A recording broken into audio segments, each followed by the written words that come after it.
What's up everybody, once again my name is Matt and welcome back to Let's Play The Legend of Zelda Spirit Tracks. In the last episode we acquired all 3 keys to the Fire Temple, and now in this episode it's time to see what's in store for us inside. Now I will say this, the Fire Temple is actually really cool. It has a lot of interesting mechanics to it, and probably one of the best boss battles in the entire game. But the temple itself is very straightforward, and in no way is this actually difficult. Like, I can really only think of 1 or 2 things that could maybe screw you up. But other than that, everything is very, very linear. And as long as you go down like the one and only path the game lets you go down, you'll be able to complete this temple relatively quickly. Now, we do have some Stalfos here, and I believe these are the first time we're seeing them in this game. But of course, if you played Phantom Hourglass, you should be familiar with them. You pretty much fight them the exact same way. I recommend using your sword to push them up against the wall and just taking them out that way. You probably could use your bombs, but that might take a little bit longer. So yeah, later on in this temple we will get an item that will help us take them out a lot quicker, as well as a ton of other enemies, so look forward to that. Anyways, let's check out this stone slab. The pitfalls here mirror those on the other side, so make note of them. Right, so basically, these like wooden trapdoors, they exist on the right side of this temple, but they are like better camouflage, so you can't really see them. So we're going to mark down the location on the other side of this map, but remember, it is mirrored, so you got to make sure you mark them like in the right locations, and this always messes with my head a little bit because of the mirroring effect, so I got to make sure I mark them down in the right locations, and I think that's right. So there should be one more we need to mark down. Yeah, there we go, and it's right above that other one. So let's just make a note there, and we'll avoid those areas. Now, real quick, let's head up here because there is a switch that you want to hit with your boomerang, and that's going to cause this platform to fall down. Now, we're not going to do anything with that right away, so instead, let's ignore that and go up to the next floor. And my gosh, these electric things are so annoying because they move so stinking slowly, and they also take up like half of the hallway. Hey, check it out! What's this dilapidated old thing? It looks like some kind of vehicle.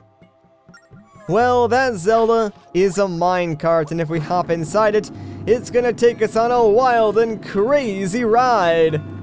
And then just dump us on our faces, but at least we got a chest out of it, which contains a small key. Now, we need 2 of these for the locked doors that we saw at the very beginning of this temple.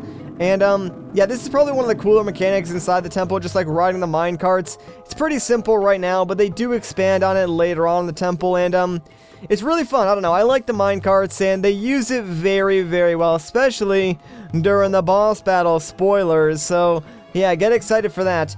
Anyways, we're gonna take this platform and use it to, like, plug up this weird volcano thing. That way we can jump across it without falling into the abyss, and now we need to move this platform, not that way. We need to move this platform in front of us. That way we can sort of use it to shield us from this fire. Because, you know, we don't want to just run into fire. That would burn us alive. That'd be kind of bad. But, yeah, now that we're on this side, we can use our map to navigate this area without falling through the pitfalls.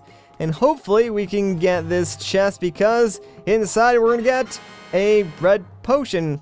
Alright, I was not expecting that, honestly. I thought that was going to be like a random treasure, but apparently it can be a potion too, so fancy that. Anyways, we got ourselves another minecart, and if you look on the track, this one does have different paths. So what you want to do is when you get close to like the splits, start doing a spin attack, and hopefully you can hit the switch before you pass over. This game likes to ignore you when you do spin attacks sometimes, so I recommend just like spamming it until it goes out. Eventually, yeah, if you hit both of those switches, you'll make your way here to this chest, which contains the second small key that we need. Alright, so now we're pretty much good to go, and we can go unlock those 2 doors back at the beginning of the temple. Now, there is another small chest right down there, and you get that one by just hitting the first switch and ignoring the second one. But it just contains a random treasure, so I'm really not going to bother going all the way through that, you know, rail again, just to get something that I probably don't even need. So instead, now we have our 2 keys. What do you say we go and unlock those doors? That way we can just keep moving on in this temple and finish it up as quickly as possible, because that's sort of my goal whenever I go inside one of these temples, is just to finish it up, not really collect all the treasures that are useless. I just sort of want to beat the boss and, you know, move on with the main story. So let's hit both of these switches with our boomerang. That will unlock this center door. Now we can go up to, like, the next level of the temple finally. But now, we get to fight one of the most annoying enemies in the entire game, at least for right now. It's this weird fire turtle thing. So, really the only way we can kill this thing right now is if we get it to run itself into this small, tiny, moving electrical thing across the wall. So yeah, you can imagine that this is not easy at all, which is why he is so obnoxious to fight. And, ironically enough, after you kill this guy, you get the item from the temple, which makes fighting this guy a whole heck of a lot easier. So, at least in the future, fighting this guy will not be hard, but we do need to deal with this one really obnoxious fight right now. Like, can you please just hit one of these things for me? Like, come on, man. Like, the stupid thing, too, is that this guy is only a two-phase fight, so there we go. Alright, hopefully, I can just take this guy out now. And he is done. I actually, like, hate that fight way more than you guys know. Like, oh, man. I don't know. Alright, I'm glad that is over, though, because now, inside that giant golden chest is the item from this temple, and it's one of my favorites. It's, of course, the bow and arrow. Sweet, and it works exactly like how it does in Phantom Hourglass. So, you know, you use the touchscreen to point where you want to go, which makes it incredibly accurate and probably one of the best uses of the touchscreen in this game. Like, I haven't really said it too much, but I really don't like the touchscreen controls, at least for everything. For certain things, it makes sense, like, you know, drawing the path for the boomerang. Alright, that's pretty cool. Aiming with your bow, awesome. But I do wish you could move around at least with, like, the D-pad for the DS or even the circle pad on the 3DS. But, yeah, it's kind of pointless complaining now since this game is pretty old by this point. And, funny enough, the same person who was data mining the eShop to find the Twilight Princess HD news, like a day later, they actually discovered listings for both Phantom Hourglass and Spirit Tracks as VC titles for the Japanese eShop. So maybe we'll see these titles soon appearing on the eShop here in the US as well. Who actually knows? But that'd be interesting. Probably wouldn't fix any of the problems that I have with these games, but it'd be kind of cool at least. Anyways, let's check this out. Remember, the only way to open this door is with a key. Yeah, because, you know, we couldn't have figured that out ourselves. I guess the game just really wants you to remember that.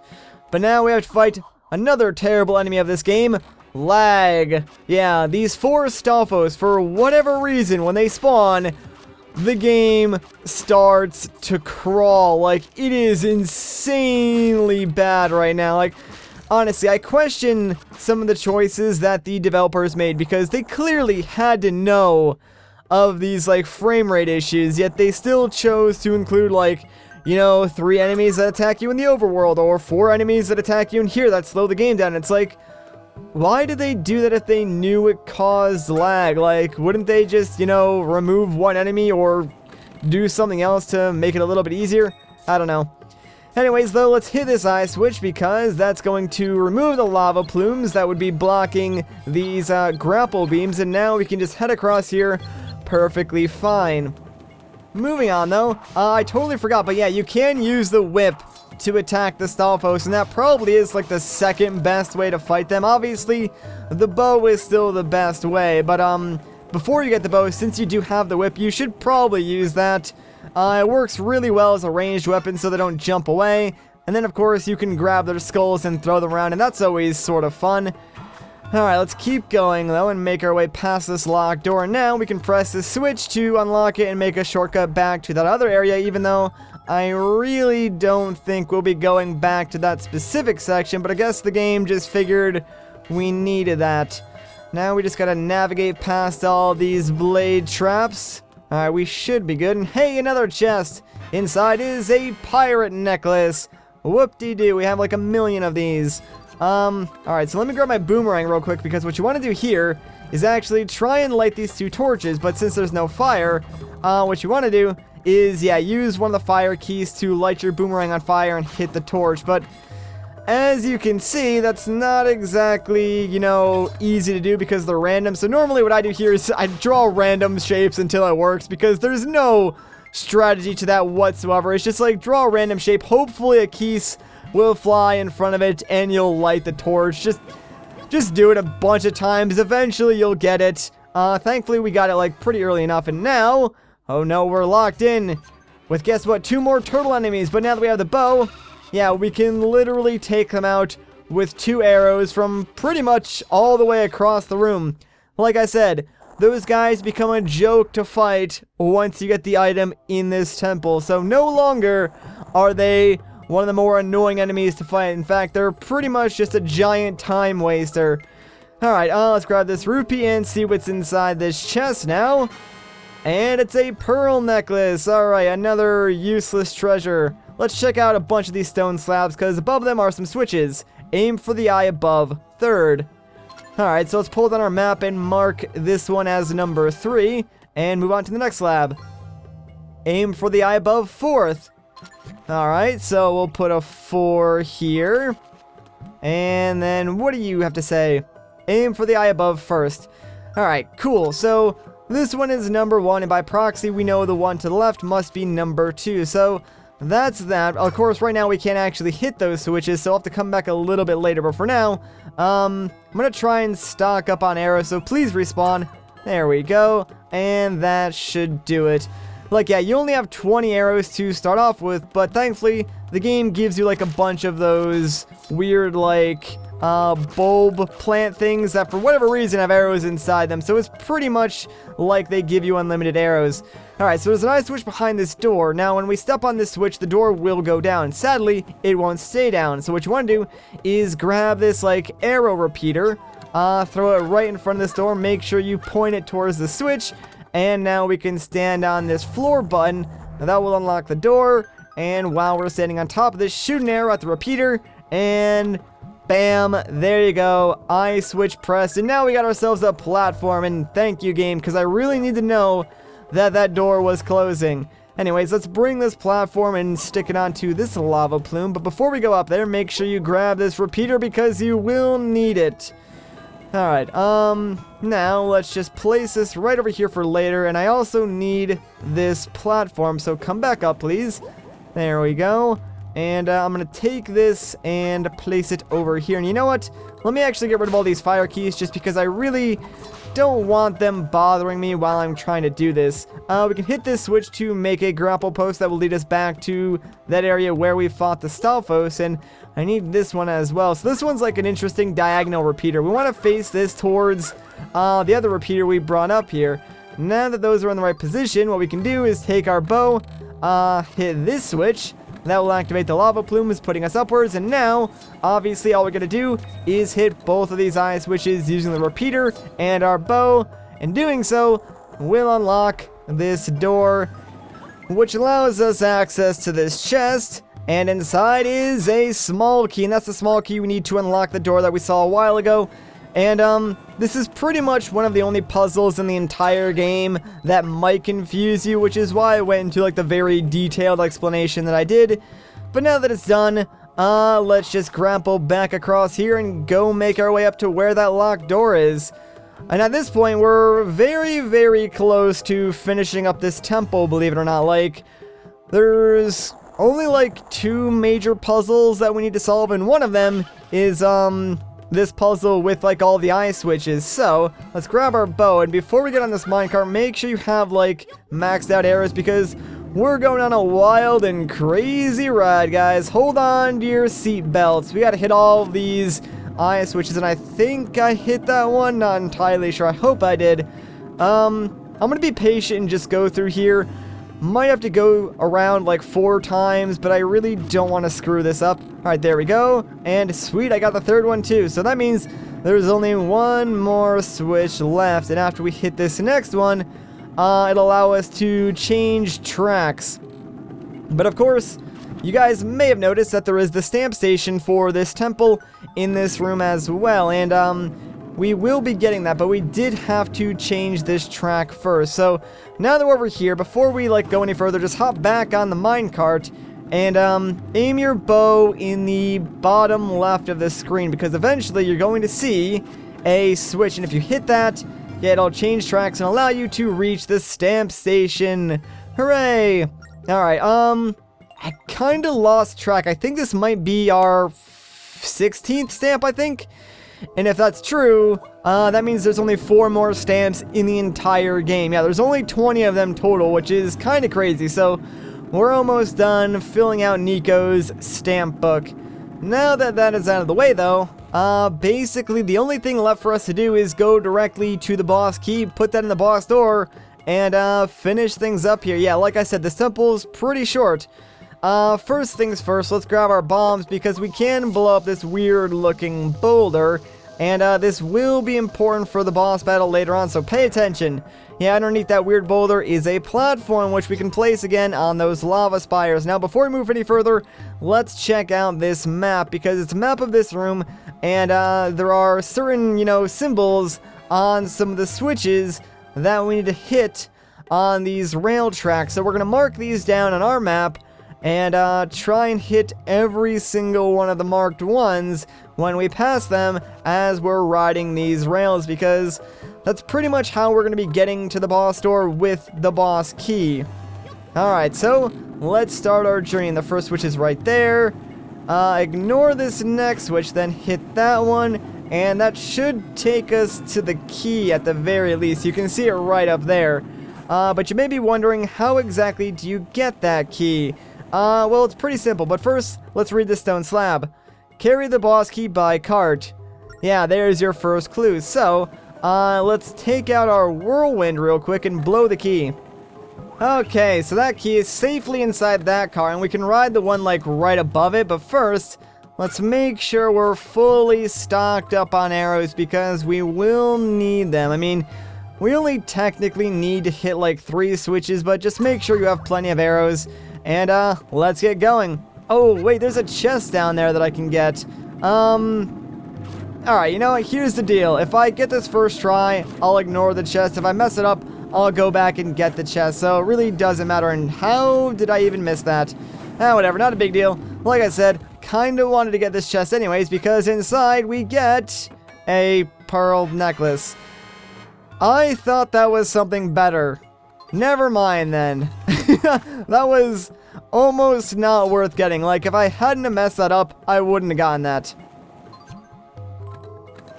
Alright, let's try this again. And this time, I think I got it. We should have enough arrows, so I'm not going to bother, like, restocking. I think the problem was, I waited a little too long to hit that last switch. Like, I think my car had gone down a level, and that's why I couldn't hit it. So, there we go. Got it that time. And that should be that. So yeah, both me and the key are right in front of the door. Probably one of, like, the cooler ways to get the boss key over to the door. But now that that is done, well, pretty much this temple is done too. Like, really, all we gotta do is take on the boss, which is one of the coolest bosses in the game, I gotta say. Let's just try and restock on arrows real quick. And also, I haven't been doing this, but I guess we might as well, you know, create the blue portal back to the entrance. Like, didn't do that for, like, the past, like, 2 or 3 temples, because, honestly, I never used them, so I figured it wasn't worth the time to activate them, but some of you guys were complaining. Anyways, here's the boss, guys. Are you ready? Because this, my friends, is... Wait for it. He's got to do, like, his intro thing. I mean, you guys know these bosses. They have a flair for the dramatic. But, this guy is Kragma, Lava Lord, and my gosh, he looks awesome. I don't know, I just like the idea of fighting a giant monster like this, especially the way that you do. First things first, though, yeah, wait till he stands up and hit that first weak spot with your arrows. Now, he's going to cause, like, giant rocks to fall from the sky, or just, you know, pound my face into, I guess you could do that. But yeah, he'll basically cause one of these rocks to fall down from the sky, and now... you kind of want him to punch this rock. You could use a bomb, but having him punch it is just a little bit faster. So, now that we have this, I kind of want to bring it all the way over to these lava spires, and I want to do it quickly because I kind of want to jump onto this minecart. And now, what you want to do is start shooting arrows into every single one of his little glowy weak spots on his body. And you'll just keep like going around and around on this minecart track, allowing you every opportunity to shoot into him. Like, you won't go up a layer until you shoot all the weak spots on one layer. I'm not too sure if you can get knocked off this though. Haven't actually like tested that out myself. Once you do get to the top though, yeah, just shoot him in the eye, and that will sort of stun him down and allow you to start dealing damage to him.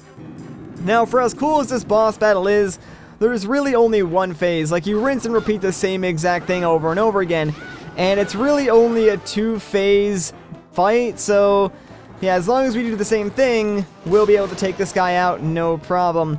Like, this is one of the fights that I wouldn't mind being a little bit longer, or even like a little bit more difficult, and wow, that was kind of funny actually. He launched me into the lava.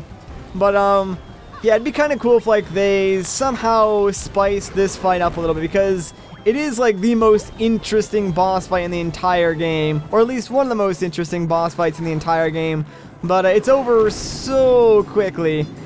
Kind of stinks, but oh well, I'm gonna enjoy it while we're here. So let's ride around again and try and shoot more of his weak spots. Problem is, he's like turning with me now, so finding his weak spots is not going to be easy. Hopefully, like, I can just sort of be a little bit faster than him, or he can turn around a little bit faster. Like, I know his other weak spots, like on the other side of his body. Alright, there it is. It's in frame, and we hit it good. So now, I think all we gotta do is hit his eye, and we should be okay. Come on. Gosh dang it. Yeah, he will sometimes block his eye with his hand, but just shoot his hand and you're fine. There we go. Perfect. Now we just gotta deal some damage to that good old cranium of his, and I probably will end off this fight. Like, I could prolong it by not doing a lot of damage, but I'm not going to do that. Let's just deal as much damage as we can. I'm trying to do spin attacks. There we go. And so long, Kragma. Admittedly, you are my favorite boss we've seen so far, but sadly, you're also very, very easy. And there it is, guys. Another giant force gem, which means we've completed another temple, and more spirit tracks are about to get restored. I'm excited. And, believe it or not, since this is like the last of the 4 realms, I guess you could say, like, there's still more to the game after this, but, this will actually connect the last section of the Tower of Spirits, so that's pretty neat, huh?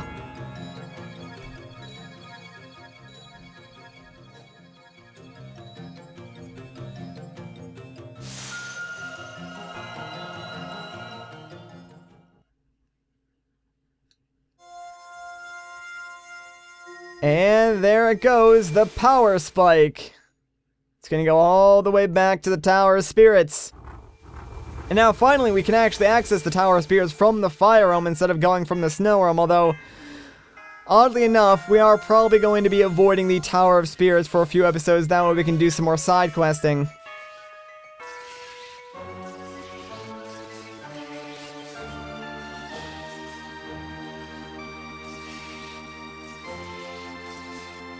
And with that, we've done it, guys! We've reconnected all the parts of the Tower of Spirits. Pretty awesome, right?